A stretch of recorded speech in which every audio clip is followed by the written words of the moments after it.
What's going on YouTube? Your boy Space back at you guys with another video. And in today's video, now I promise before I get into this, I just want to make the promise that this is my last Rostermania video. I know my past three, including this one, has been about Rostermania, and most of you guys seem to enjoy it because you guys are hoping that I'm gonna give you the intel or whatnot, or you just want me to explain everything that's going down, and that's what I've been doing, and that's what I'm gonna do again in this video. I'm gonna give you guys what I think about all these changes since everything's been announced. And I know most people, some people don't like roster changes as well. This guy's fucking running away like a pussy. Just for the main reason, like, they support someone or a team because of someone.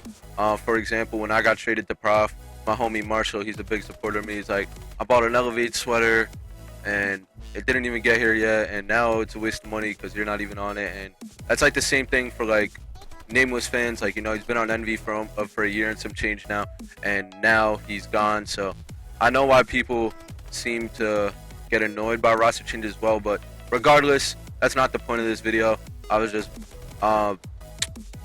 talking about how people seem to be reacting to Rostermania and whatnot. But let's get into it. The first team I want to talk about is Envy with Looney, Saints, Proofy, and TP. I think this team is going to be really good, just for the main reason this team is an all-around role-playing team.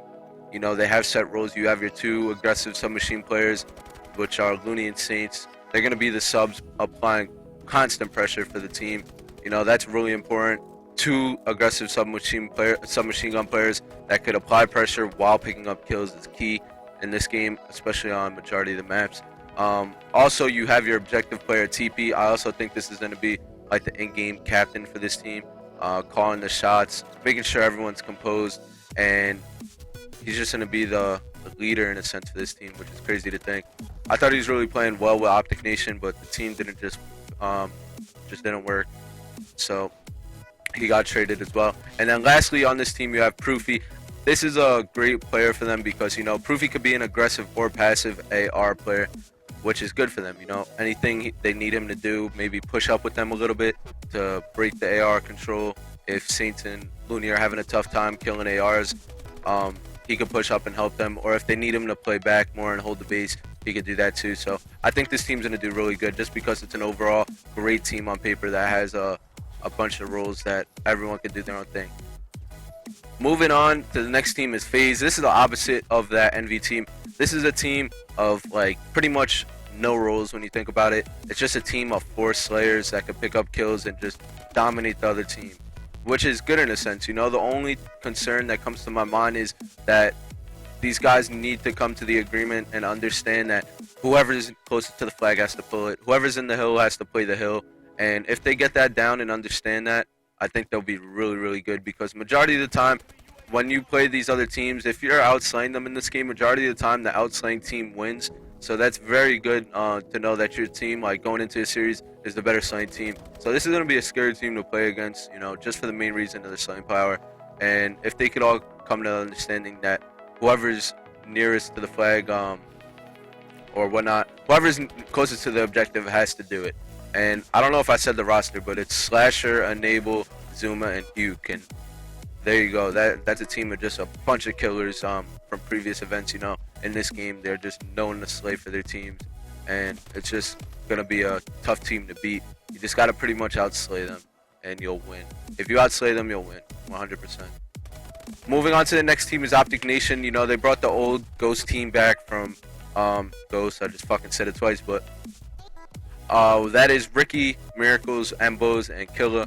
You know, in Ghost, at the end of the Ghost, they placed like top 4 pretty much every event. And my only concern with this team is I think they're gonna do really good for their chemistry and their strong S&D game.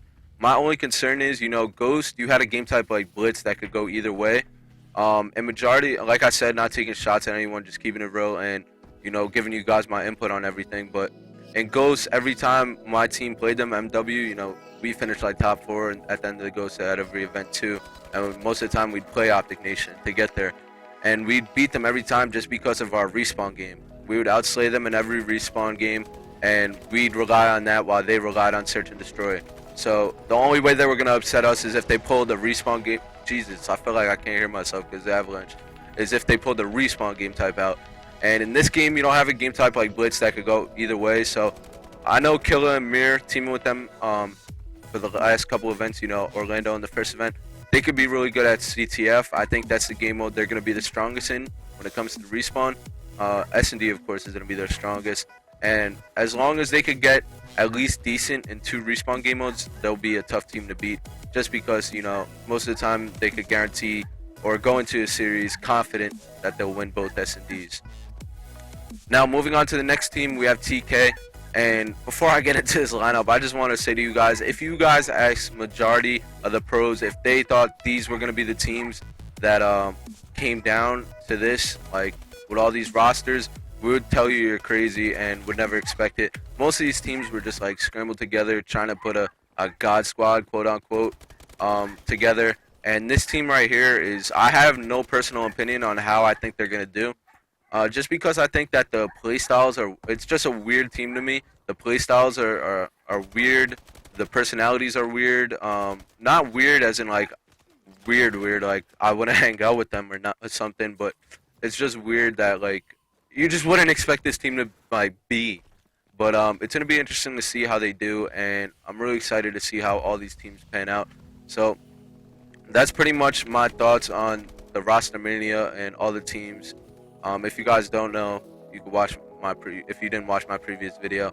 I'm on Prof now. It's me, Apathy, Study, and Moch, and I'm comfortable with this team for not playing with them before. I played with Study, but the other two I've never played with them before, and I'm really comfortable with them. So I'm really excited to grind out this season with them and see how we could do. But I hope you guys enjoyed this video. Those are my thoughts on the roster changes.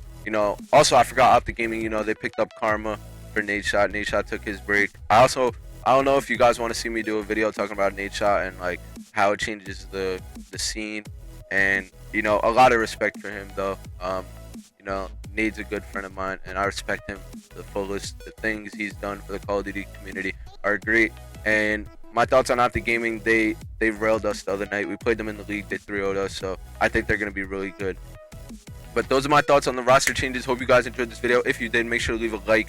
Really helps me out a lot, more than you guys think. Make sure to subscribe if you aren't already. Comment on the video below. Let me know what you think about the roster changes as well. Until next time, guys, take it easy. Peace.